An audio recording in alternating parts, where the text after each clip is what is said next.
Hier, le 29 juin, nous fêtions les 10 ans de l'iPhone. À cette occasion, je voulais revenir sur ce mobile qui a changé notre vie.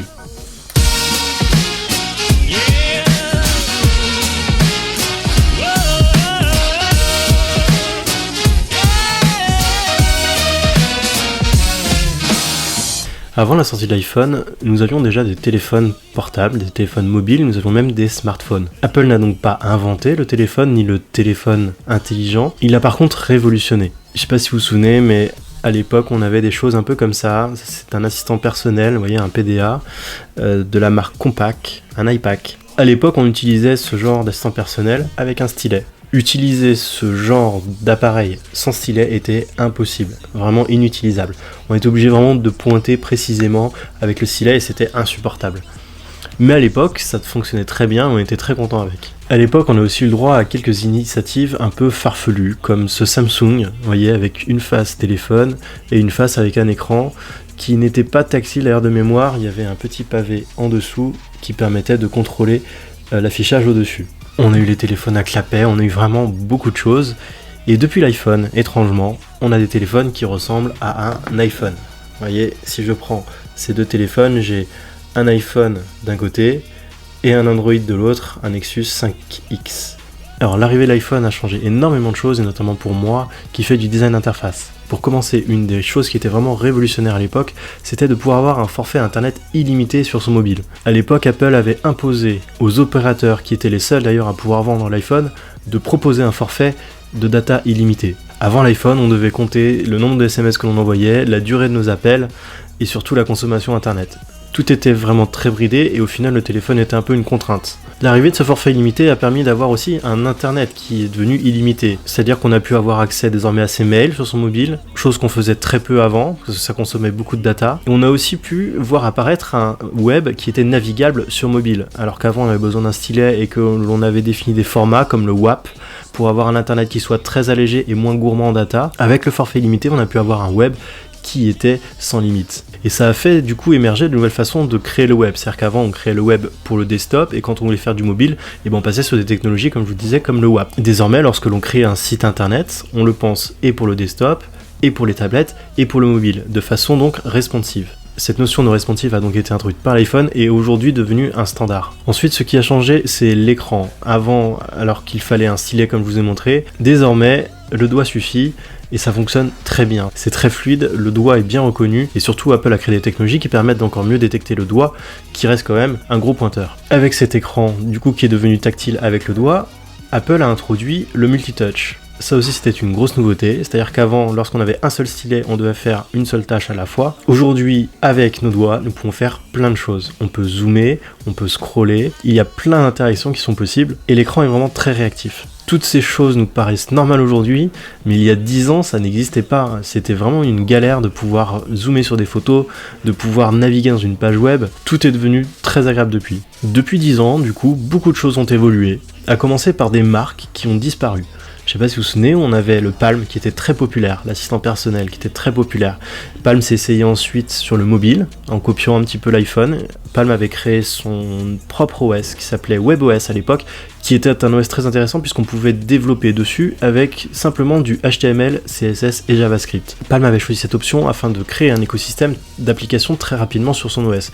Malheureusement, ça n'a pas pris. iOS et Android étaient déjà bien présents. Il était compliqué pour les développeurs d'aller sur une plateforme qui n'avait pas encore assez d'utilisateurs. Palm s'est donc naturellement éteint, alors que c'était une marque qui était vraiment très connue à l'époque. On avait aussi les Psion, c'était des sortes de mini-ordinateurs qu'on ouvrait avec un clapet. Je me souviens de ma mère qui utilisait tout le temps. On pouvait y avoir un agenda, des notes, tout un tas de choses dans un petit format. Et lui aussi était tactile, mais toujours avec un stylet. Depuis, la marque Psion a complètement disparu. Et au final, au-delà des marques, c'est même totalement l'assistant personnel tel qu'on le connaissait. Je vous ai montré tout à l'heure un iPac, comme celui-ci. Ce n'était pas un mobile, c'était un assistant personnel. C'est-à-dire qu'on ne pouvait pas téléphoner avec, par contre on pouvait se connecter en Wi-Fi pour aller sur internet. Ce format-là a complètement disparu au profit du mobile. Ce qui a changé aussi depuis 10 ans, c'est que le mobile est entré au cœur de notre quotidien. Le mobile, avant, nous servait principalement à envoyer des SMS, ou à appeler. Certains plus chanceux, et peut-être aussi un peu plus geeks, envoyaient leur mail ou allaient sur internet. Mais encore une fois, dans une problématique de coût, ça restait quand même une cible très réduite. Aujourd'hui, avec son iPhone, on utilise une multitude d'outils de communication, notamment des chats. On utilise son GPS afin de se localiser. On cherche aussi des informations, où est-ce que je veux manger, où est-ce que je peux sortir, quelle est la définition de tel mot. Le mobile est devenu une vraie extension au final de nous, et il devient vraiment très difficile de vivre sans. Il y a aussi une nouveauté en entreprise dont on parle peu, c'est le BYOD, pour le Bring Your Own Device, qu'on pourrait traduire en français par apporter votre propre matériel. À l'époque, dans les grandes entreprises, ce sont elles qui fournissaient leurs téléphones, notamment principalement des BlackBerry ou parfois aussi des Windows Phone, et les équipes techniques se sont vite rendues compte qu'au final, les utilisateurs voulaient des iPhones, et apportaient leur propre iPhone au travail. Sauf que ça apporte quelques complications car dans les grandes entreprises, il y a des questions de sécurité. Tous ces services ont dû donc s'adapter afin de pouvoir introduire l'iPhone en entreprise. Toutes ces sociétés ont dû donc s'adapter afin de laisser les salariés apporter leur propre matériel et pouvoir l'utiliser librement en entreprise. Ensuite, la grosse révolution, c'est l'App Store.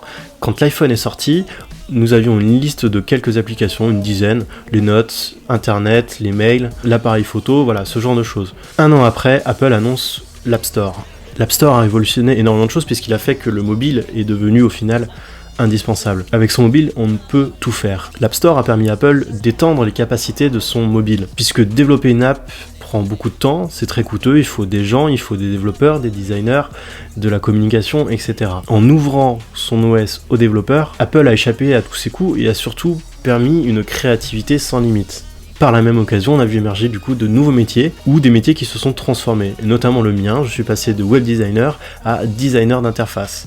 iOS a aussi beaucoup évolué, à tel point qu'on le trouve dans presque tous les appareils commercialisés par Apple. Si vous prenez par exemple l'Apple Watch, c'est une version simplifiée d'iOS. Si vous prenez un iPad, c'est une version différente aussi d'iOS. Et même désormais la Touch Bar qui est intégrée dans les MacBook Pro est développée à partir d'iOS. iOS est donc de plus en plus présent chez Apple, et avec les évolutions d'iOS 11, on se demande même si petit à petit iOS ne va pas remplacer macOS. L'iPhone a aussi introduit de nouveaux formats. On a d'abord vu l'iPad, qui ressemblait apparemment à un grand iPhone, sauf qu'on s'est vite rendu compte que c'était un autre usage, et que c'était différent d'un mobile. On a eu aussi dernièrement l'Apple Watch, qui permet d'étendre les capacités de l'iPhone, et d'avoir ses notifications et applications directement au poignet. Et alors, qui dit 10 ans, dit date très importante pour Apple. Cette année, comme toutes les années, on va avoir encore un nouvel iPhone qui va sortir, et il est vrai que tout le monde attend beaucoup de ce nouvel iPhone. Pour ma part, j'attends plusieurs choses. La première, c'est un écran sans bordure. Ça devient un peu un standard chez Samsung, qui propose de très jolis téléphones. Moi, ce que je leur reproche, c'est le système d'exploitation Android que je n'aime pas du tout. Mais au-delà de ça, leurs mobiles sont vraiment très jolis. J'espère donc que Apple ira dans ce sens et nous proposera un très beau device avec un écran sans bordure. Ensuite, avec iOS 11, Apple a introduit une fonctionnalité qui va aussi changer beaucoup de choses, je pense, dans les années à venir, c'est la réalité augmentée. On ne se rend pas bien compte de ce que ça peut avoir comme impact aujourd'hui, mais lorsque vous verrez les premières applications, vous allez voir que c'est assez fabuleux. Sauf que pour supporter cette nouvelle technologie, je pense que Apple va devoir aussi créer de nouveaux composants, et notamment améliorer son appareil photo afin de le rendre plus performant. Il se peut aussi que l'iPhone n'ait plus du tout de boutons, que ce soit simplement en fait un objet, qui soit un écran unique et que tout se fasse ensuite par le toucher. De même que j'aimerais bien que Apple introduise enfin le rechargement sans fil. Beaucoup de téléphones des autres marques le proposent déjà depuis des années, et notamment même l'Apple Watch qui le propose. Il serait temps donc que l'on puisse l'avoir sur son iPhone. Et tout ceci, la suppression des boutons et la suppression du connecteur pour recharger son téléphone, permettrait d'avoir un device totalement étanche. Voilà pour ces petites anecdotes, j'espère que cet épisode vous aura plu. N'hésitez pas à dire en commentaire ce que vous en avez pensé, à me partager votre expérience que vous avez eue avec l'iPhone, ce qu'il a changé pour vous. En attendant, abonnez-vous, likez, partagez, et on se retrouve très vite.